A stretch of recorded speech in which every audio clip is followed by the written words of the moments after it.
Que la gracia y la paz de Jesucristo sea con su pueblo, congregado a través de las ondas radiales en diferentes lugares, conectándose con esta emisora y de esa forma siendo edificado y bendecido con la música cristiana, con la información que proporciona la radio, pero sobre todas las cosas, con la semilla de la palabra de Dios, que siempre es oportuna, siempre es una bendición para aquel que presta atención a la voz divina.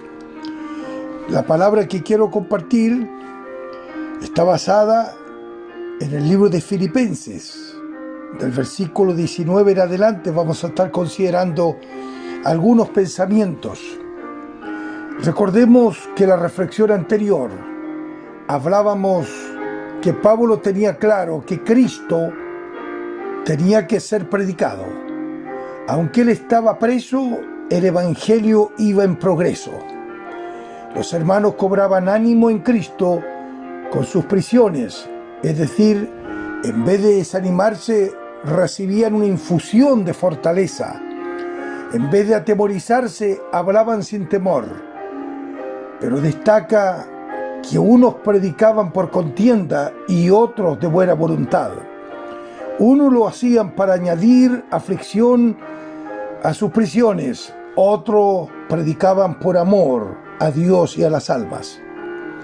Usa la palabra contención, que describía a una persona que siempre está interesada en su propio bienestar, que se caracterizaba a un espíritu partidista y divisorio. Dios puede usar la palabra por un hipócrita. Sin embargo, eso no significa que él va a ser bendecido. Mire lo que la Escritura dice. Muchos me dirán en aquel día: Señor, Señor, ¿no profetizamos en tu nombre y en tu nombre echamos fuera demonios? Y en tu nombre hicimos muchos milagros. Y entonces les declararé: nunca os conocí, apartaos de mí, hacedores de maldad. Esas son palabras de Jesucristo en el Sermón del Monte. Pablo tenía prioridades en orden. Basaba su fe en el poder de Cristo para hacer de su encarcelamiento un medio para el progreso del Evangelio. En medio del sufrimiento personal, se gozaba que sus hermanos se hacían más valientes en la predicación del Evangelio. Esta reflexión de hoy la he denominado Cristo magnificado en nuestros cuerpos. Mire lo que la Escritura dice a partir del versículo 19 del capítulo 1 de Filipenses. Porque sé que vuestra oración y la suministración del Espíritu de Jesucristo, esto resultará en mi liberación, conforme a mi anhelo y esperanza, de que nada seré avergonzado. Antes bien, con toda confianza, como siempre ahora, también será magnificado Cristo en mi cuerpo, o por vida o por muerte. Porque para mí el vivir es Cristo y el morir es ganancia. Pablo se está refiriendo cuando lo golpearon en Jerusalén, sus años en la cárcel, su arresto domiciliario en Roma, toda la oposición que tuvo, además de las aflicciones que los hermanos de Jerusalén añadían. Nótese que cuando escribe a Corintios, en la segunda epístola describe una variedad de experiencias de dolor, de persecución, de incomprensiones, de la abnegación para servir a Cristo, del sufrimiento que significó ponerse en el trazado divino. Pablo sabe que todo va a redundar para bien, que Dios va a usarlo en bendición. Todo es parte del proceso que Dios permite. Todo resulta y se encamina hasta la etapa final. En el capítulo 1 de este mismo libro, en el versículo 6, dice: estando persuadido de esto, que el que comenzó en vosotros la buena obra, la perfeccionará hasta el día de Jesucristo. El sentido de la vida lo da Dios. Cuando el hombre experimenta la salvación en su vida, cobra valor, cobra significación y alcance. Su vida se proyecta en bendición a otros. La gente vive en temor y sin esperanza. Esta es la gran realidad de muchos de nuestros propios compatriotas que viven en temor, en duda, en pánico. Han tenido experiencias fuertes. Familiares han muerto. El luto ha embargado sus propias vidas. La economía ha sufrido. Pero sin embargo también hemos visto muchas cosas positivas en medio de la aflicción. Recordemos la experiencia de José, que al término de esa vida de dolor, de injusticia, de pagar un alto precio con tal de agradar el corazón de Dios y de ser fiel a aquel que lo llamaba y aquel que tenía un propósito específico para su vida, José reconoció que la mano de Dios controlaba las situaciones de su vida durante los años en Egipto. Y termina este hermoso testimonio allí en Génesis, del capítulo 37 al 50. Es maravilloso. Dedique tiempo para estudiar esos capítulos. Su propia lectura será una tremenda bendición. Mire lo que dice la Biblia en el versículo 20 del último capítulo. Vosotros pensasteis mal contra mí, mas Dios lo encaminó a bien para hacer lo que vemos hoy, para mantener en vida a mucho pueblo. Qué experiencia más edificante, qué inspiración más grande, que al concluir la vida de José, concluye con una experiencia tan hermosa por su fidelidad a Dios. Llega a ser el segundo en el reino.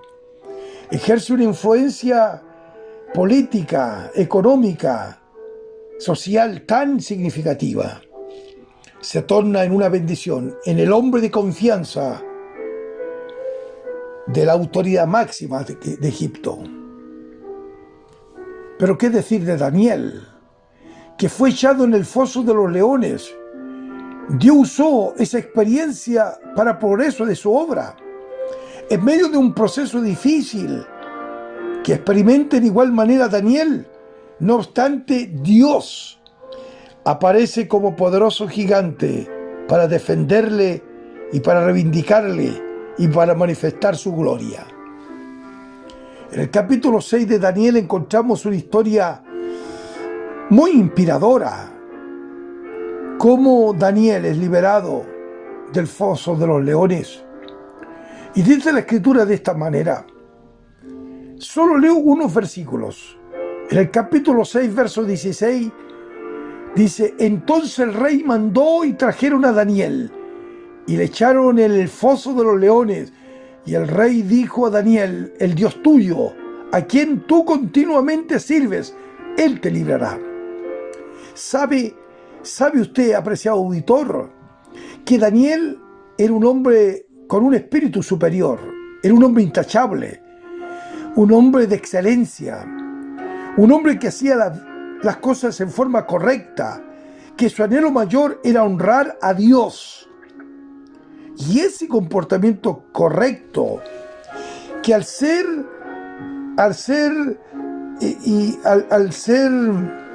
acusado, porque hubo una tremenda conspiración en su contra, un complot de altas proporciones, pero sin embargo toda la investigación que se hizo, pudieron observar que en él no había vicio, que en él no había engaño, que era un hombre fiel.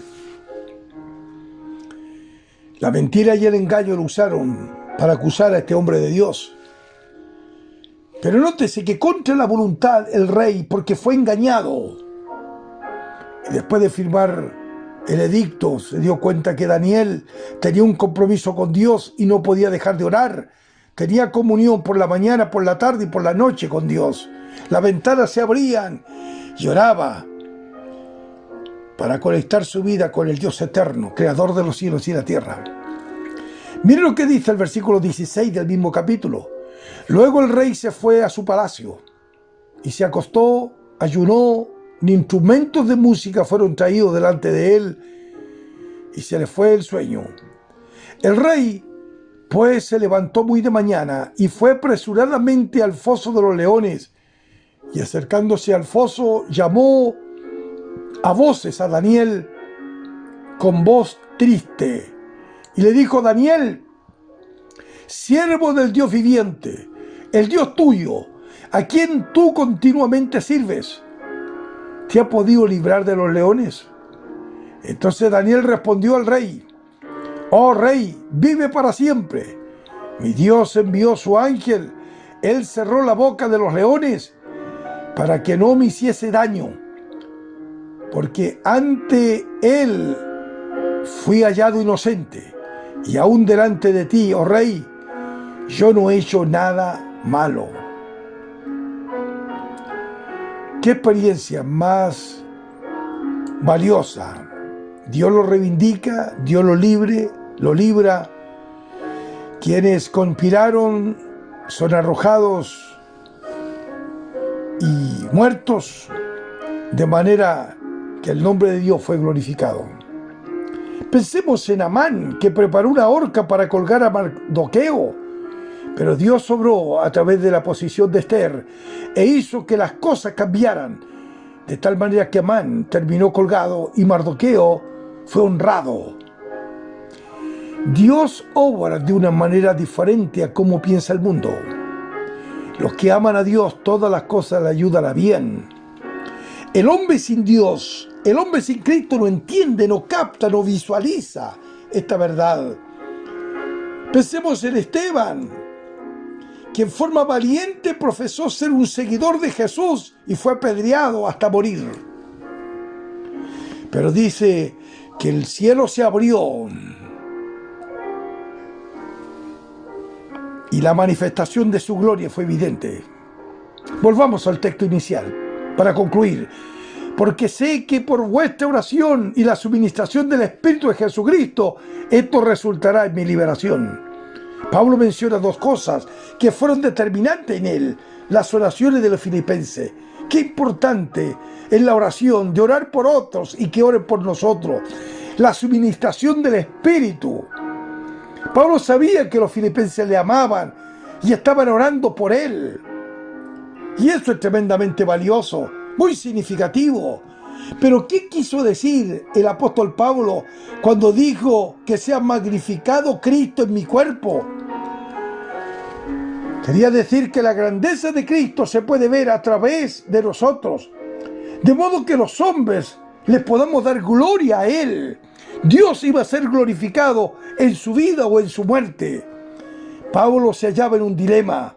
Para él era vivir por Cristo y vivir para Cristo y caminar para Cristo. Con Cristo estaba juntamente crucificado. Ya no vivía él, mas Cristo vivía en él. Bendito sea el Señor.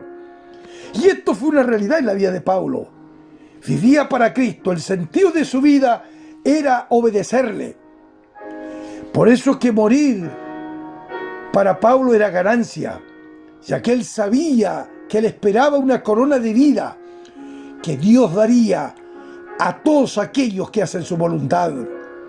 Por eso, amado hermano y amigo, en esta hora somos confrontados una y otra vez por el amor de Jesucristo, por el poder de la palabra, a ordenar nuestras vidas. Pablo pudo decir: he peleado la buena batalla, he acabado la carrera, he guardado la fe. Por los demás me está guardada la corona de justicia, la cual me dará el Señor juez justo en aquel día, y no solo a mí, sino también a todos los que aman su venida. La vida de Pablo está orientada hacia Cristo, una oportunidad para servir al Señor. Que nuestra vida esté orientada hacia Cristo y los beneficios del Calvario serán evidentes en cada uno de nosotros. Bendito sea el Señor.